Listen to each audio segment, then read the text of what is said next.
আসসালামু আলাইকুম এভরিওয়ান, কেমন আছেন সব? আশা করি সবাই ভালো আছেন। দেখেন, আমি বালতির মধ্যে কয়েকটি মরিচ গাছ লাগিয়েছিলাম, কিন্তু ছোটোর থেকেই এই গাছগুলো কেন এরকম হয়ে গেল বুঝতে পারছি না। তবে কি কারণে এরকম হয়েছে কারো জানা থাকলে অবশ্যই কমেন্টে জানাবেন।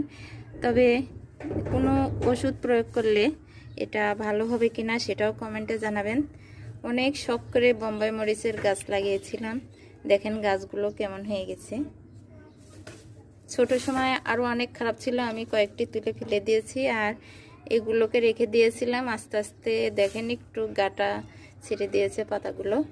তো এরকম হওয়ার কারণটা কি আমি নিজেও জানি না, শখের জিনিস তাই তুলে ফেলতেও মায়া লাগছে, রেখে দিয়েছি। দেখি ভালো হয় কিনা বা কি করলে ভালো হবে, যদি আপনাদের কারো জানা থাকে অবশ্যই কমেন্টে জানাবেন।